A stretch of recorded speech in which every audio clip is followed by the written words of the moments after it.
This is the Harry Loomis Show. Good afternoon, ladies and gentlemen. Welcome back to the Harry Loomis Show. We got 2 uploads in 2 days, and there's a good reason for that. Jordan Bianchi of The Athletic has released the tentative 2025 NASCAR Cup Series playoff schedule. Obviously, this is not coming from NASCAR itself, but when The Athletic breaks something, I take it for their word. Jordan Bianchi in particular, he's always on it with these schedule releases before NASCAR releases them. He's the one that announced Kyle Busch was going to Richard Childress Racing before the announcement. Usually when him and Jeff Gluck report something, it's accurate. So the big story from their eyes with the playoff schedule is that Talladega is moving from the second round. It's been the 5th race of the playoffs since, I think, 2017. It's now going to move to the round of 8. That's where it is in the Truck Series. That race is always insane. I have mixed feelings about it. Based on what tracks are left in the playoff schedule, you could make the argument for putting Talladega in the round of 8, but it feels like it's too chaotic of a race to decide a driver that's going to go to the championship for. You think of some drivers that have made it in. I think of guys like Chase Briscoe in 2022. He could have won. He was by far the 8th best driver. Nothing against Briscoe, but he was the 8th best driver of the 8 in the championship 4. He could have gotten a win in Talladega, and all of a sudden he's competing for a championship when he was, 16th, 17th in points all season long. Really was not indicative of a championship contender. Again, nothing against Chase Briscoe. I like him. That's just the quickest example I can think of. I think that Talladega is just too chaotic. You think of a guy like Daniel Suarez winning at Atlanta. A situation like that could happen. Suarez, he's a solid driver, but he's, 19th in points. If the pieces fall their way throughout the playoffs, they could all of a sudden find themselves at Phoenix with a chance to win the championship without really deserving to be there, in my opinion. So there might be some mixed reviews on that. I'm not totally a big fan of it, but we're going to take a look at the races one at a time. And as The Athletic previously reported, we did know that 3 tracks were going to be swapped in for this year's playoffs.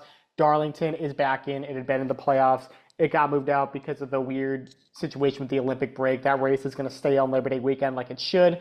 This year, in 2025, it's back as a playoff opener. The second race is going to be at Worldwide Technology Raceway in St. Louis. They're calling it Gateway here. It's got a bunch of different names. We know what we're talking about. I'm from St. Louis. I was at the Enjoy Illinois 300 this year covering with the podium finish. They announced all over the loudspeakers that they were coming back for 2025. They had a 3-year agreement at the start, but they didn't announce a date. And then when The Athletic made this report, I think it might have been on the teardown, that they announced that there were going to be 3 new tracks coming in. Everyone immediately speculated that Worldwide Technology Raceway would be one of the tracks coming in. So that race is now the second race of the playoffs. And New Hampshire is back in the playoffs.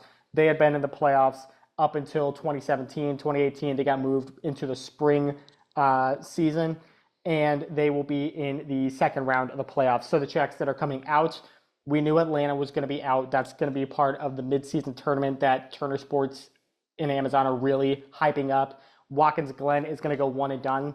They're going to be back in the summertime, presumably. We don't have the regular season schedule yet. And Homestead is out from the round of 8. A lot of people are bummed out about that. By all reports, that sounds like it's going to move into March.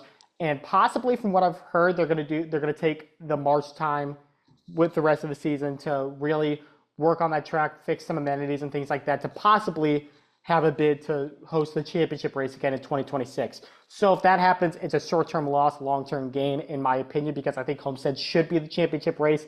I think it's one of the best tracks on the schedule, bar none. Yep, like mentioned, the 3 venues are replacing Atlanta, Watkins Glen, and Homestead, all of which will move to the regular season. Not really any surprises there, but the order of tracks is going to be interesting. One last thing here in this report, one of the last hurdles NASCAR has yet to clear is finalizing a deal to add an international points race, something leagues executives have publicly stated is a goal. That's no surprise. Last year, we thought Montreal was possibly going to get a race to replace that California spot. That didn't end up working. Instead, we went to Iowa this year. Next year, more of the same. There's still talks of Montreal. There's also talks of Mexico City. The likelihood is that, assuming one of those tracks get added, Richmond would be the odd track out, and they would lose a date. Obviously, the Cup Series doesn't have a date for the full 2025 schedule to come out. That will be announced in due time. But this is interesting here. Should NASCAR finalize a deal with Mexico City, the tentative date is listed as June 8th, 2025. Those circumstances could necessitate a different spot on the calendar. So that spot this year, that's 2 weeks removed from the Coke 600. The spot that is there right now is Sonoma. Usually after the 600, it's been Worldwide Technology Raceway, then Sonoma, then NBC takes over. Obviously now with the new TV deal, that's not going to be exactly how it works. So that would be where Mexico City would be slated. A race in Montreal would likely need to be slated later in the year. So that's interesting. That only gives them a finite time because the date for Darlington is Labor Day weekend. That's going to be August 31st this year. So you really have about a 2.5-month window to try to make that work. And I'm not sure what track would be the odd one out because you have to assume Richmond is the first one losing a race. Who would be the second one? Does a track like Kansas go to one race? That track has been awesome, but does the crowd, require it to keep both races as good as the racing has been? That's going to be really interesting to see. But we're going to look at the playoff schedule now. As mentioned, the first round, Darlington, St. Louis, and Bristol. No different than 2023, aside from Kansas being later in the playoffs like it is this year, and St. Louis sliding in. No problems there. Second round is where I have some issues. Round 2, New Hampshire. I can't make myself believe that race is a big enough race to be in the round of 12. The deeper in the playoffs you go, obviously the more important the races are.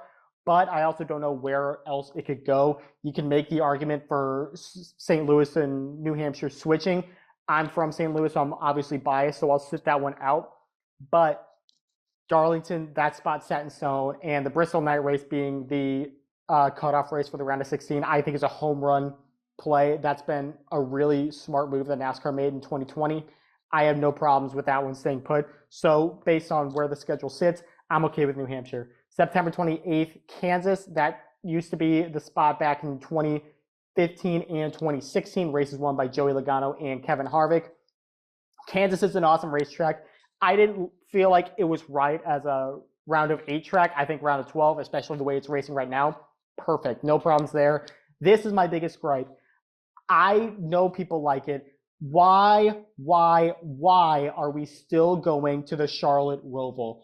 We've been going there since 2018. I cannot stand the racing there. People like it. People talk about all these great moments. But the only reason why this track has these great moments is because it's always a cutoff race. 2018 and 19, it was the last race of the first round. Ever since then, it's been at this date, end of round 2. You think of some of the big moments. Jimmy Johnson and Martin Truex Jr. That was a big moment, one, because it was the inaugural race, but also because Jimmy Johnson ended up missing the next round because of that. 2019, Chase Elliott overshoots turn 1, comes back and wins. That was a cutoff race. 2021, Chase Elliott gets dumped by Kevin Harvick. He comes back. The only reason why that charge was such a big deal was because, 1, it's Chase Elliott, but 2, he needed to come back to make the next round. And then Harvick ended up wrecking himself, cost himself a chance at the second round. 2022, Larson's issues, getting knocked out, Bell coming back with a walk-off win. Last race in a round. The racing itself leaves nothing to be desired. The road course racing in general hasn't been good with this new car, and it's no better at the Roval. The oval racing has been so good. Why not go back to the Bank of America 500? Why not have that Saturday night race on the Charlotte Oval with how good this package is? I get it. Maybe you want to have a race in the road course. I don't think you need one, but if you want one, fine. Keep Watkins Glen. You can keep Watkins Glen and you can move New Hampshire or St. Louis to one of the last races of the regular season. But you have a package that is so good right now on the ovals. Why don't you utilize it? How good would a Saturday night 500-mile race at Charlotte be as a cutoff race? I think that's a home run decision. I don't understand the insistence to keep the Charlotte Roval. That is my biggest gripe with this series right now, is that I don't see a need for the Roval. But I'm obviously not in charge of that decision. They're going to go with it. Moving on to the third round. Vegas and Martinsville are staying put. We've already talked about Talladega. am cautiously optimistic about that race. You know, everyone's talking about it being as chaotic as the Truck Series always is. You can't compare the Cup Series to the Truck Series, especially late in the season. I think the Truck Series lost any right for those kinds of comparisons with the Phoenix race last year. That series, when it gets out of hand, is really, really tough to watch. The Cup Series, I don't think will ever quite stoop to that level, but this could be chaotic and it could create another, non-deserving winner. It just feels like a gimmick. That's my biggest gripe with the Roval and Talladega. It just feels like gimmicks to put them for the Roval, to put it in the sport, to make it a race, and to put them where they are. It just feels like more gimmicks on this playoff format, which a lot of people already say is a gimmick. It's a hat on a hat. I don't think that's the best plan for NASCAR to have a legitimate champion. I just don't. You can argue that. I'd love to debate with whoever wants to. I'd love to talk about this. But in my opinion, this just isn't the best way to crown a champion in this format, with races like the Roval and Talladega having such a significance. I can't get past that. And the championship remains at Phoenix. It's not an inspiring place to crown a champion, but we already knew it was coming back in 2025. Who knows what's going to happen in 2026? But for now, they're going to keep working on the short track package. I'm optimistic to see an improved race come November 2025 as opposed to what we saw this year in March. There's a long way to go with the short track package. I hope they keep working at it, because short tracks should be some of our best races, and right now we're just really struggling with them. But that's all we have for this report. Like I said, it's not official, but when the Athletic reports something, you can usually take it at face value. Those are my thoughts on the playoff schedule. Let me know yours. We'll talk about the official Cup schedule when that comes out. But for now, that's it. My name is Harry Loomis, and thank you for watching the Harry Loomis Show. We'll talk to you again soon. This is the Harry Loomis Show.